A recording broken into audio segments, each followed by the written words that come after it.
Dahil holiday ngayong araw, sinamantala rin ng ilan na mag-bonding sa iba't ibang pasyalan sa Metro Manila. Live mula sa Pasay City, may report si Marisol Abduraman. Marisol? Maki, maliban nga sa pag-alala sa mga yumaong mahal sa buhay, gaya nga na yung nabanggit, sinamantala ng mga pamilyang Pinoy ang holiday at long weekend para makapag-bonding sa mga pasyalan. Matapos makipagsiksikan sa sementeryo kaninang umaga, sa isang pasyalan sa Pasay City dumiretso ang ilan nating kababayan. Para po kasi ma-spend nila yung vacation nila, yung same break nila. This is Halloween time. Siyempre si Batman, so sa hero yan. Kaya, yun, naisip lang namin na malakas si Batman. So, uso naman siya. Last time lang pinalabas. So, kaya Batman na pili namin. Okay. Pero ang Belmonte Sisters, mas pinili raw na mamasyal muna bago magpuntang sementeryo.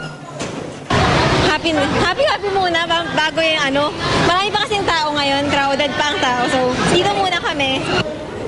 At kahit tapos na ang Halloween, patok na patok ang horror house na ito. Sinabi, nag-enjoy ka ba? Hindi ka nag-enjoy? Bakit? Kasi natakot ako. Ano nakita mo sa loob? Mga zombie. Inaasahan na raw ng pamuno ng pasyalan na daragsa ang mga tao ngayong bakasyon, kaya dinoble na raw nila ang kanilang tauhan. Araw-araw din daw ang maintenance check para masigurong ligtas ang kanilang rides. Kada taon, nag-iiba kami ng mga, kumbaga sa luto, naiibang putahe nang hindi naman agad magsawa ang tao. Sundin nila ang mga rules and regulation na nakakasad sa bawat rides. Ang Rizal Park o Luneta napuno rin. Ang mag-anak na ito, sa bahay na lang daw magtitirik ng kandila para sa mga yumaong mahal sa buhay na nakalibing sa Bacolod. Bakit po dito na lang kayo nag-decide na mapunta? Hindi na umuwi sa probinsya. Walang pera eh. Ayon sa National Parks Development Committee, mahigit 20,000 katao ang inaasahan nilang magpupunta sa Rizal Park.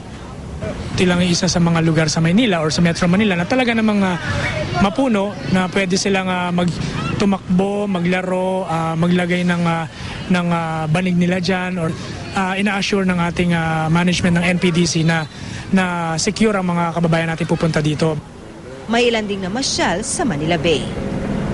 Alam mo, Maki, kumbaga sa the night is still young, kung saan naroon tayo ngayon sa isang pasyalan sa Pasay City dahil sa patuloy pa rin pagdating ng mga pamilyang namamasyal dito, At gaya nga namang sinabi nila, ununa muna nila kaninang umaga at bumaghapon ang pagbibigay galang nga sa kanilang mga yumaong mahal sa buhay at dito na nga sila sa pasyalan dumiretso. Samantala, paalala naman ng mga pamunuan ng mga pasyalan at palaruan na sundin lamang ang kanilang mga panuntunan para maging masaya at hassle-free ang kanilang pamamasyal. Maki?